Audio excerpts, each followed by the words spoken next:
everyone asks me about my family now. We'll get into my family now. My son married a Catholic girl from Costa Rica. He lives in Maryland. He's 42 years old.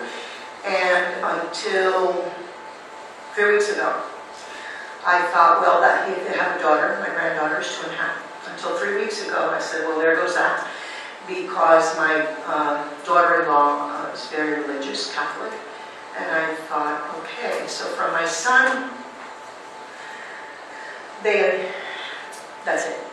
And 3 weeks ago, he told me that he put the baby into the JCC preschool. And she is starting next week in the Ariot little class, where on Fridays she will be making blessings on the candle. And we'll have to make a blessing on every apple or pear that she eats. And I am just like floored.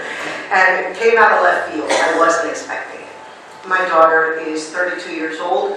Both of my kids, by the way, are in awe of their lineage, in awe of their mother's work. Both have applied for Portuguese citizenship based on our lineage. And I even said to my kids, I said, you guys are not practicing Jews. Are you sure you want to do this? And the world is very complex right now. I said, Mom, I may not be able to practice your spirituality or your religion. I said, but I'm proud to be a Jew. So if that's the only way I can do it, then that's how I'm going to do it. So my kids and my nephew have all applied for their Sephardic Portuguese passports based on the work I've done. And just the fact that my granddaughter is going to be in this Jewish preschool is like blown away. My daughter's 32 years old. She did come with us many times to Spain, and we did do the whole village. We covered every village. She's very aware of her roots. She's very aware of who she is. But I guess this is up to who she marries, so please, in your prayers, davening. And the biggest surprise of everything was, my mom is now 88. 3 years ago, my mother started telling me that she wanted to go talk to my rabbi. Now, my mom gave me such a hard time, as I told you, that I couldn't deal with it. I couldn't, like, Mom, seriously?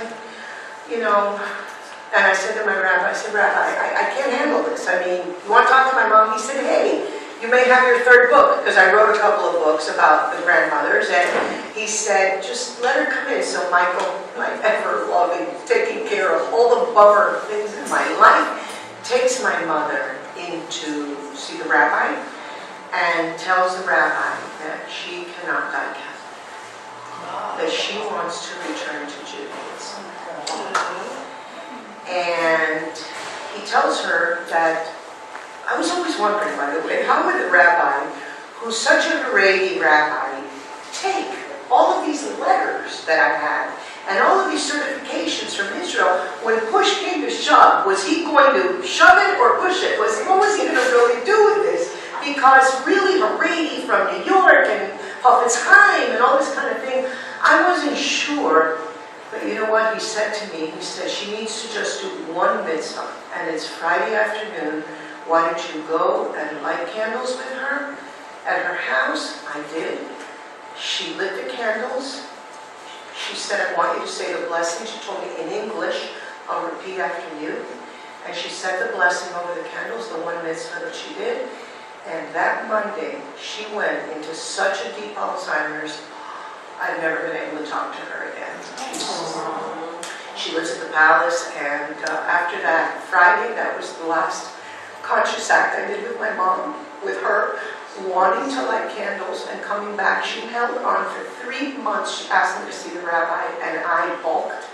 Finally, when Michael took her, this was the last thing that she did consciously. And I see my mom every other day. I've never been able to talk to her again. She doesn't know who I am. But she waited and waited and waited and came back to Judaism at the moment before she went under. So this is the story of my family. Thank you very much.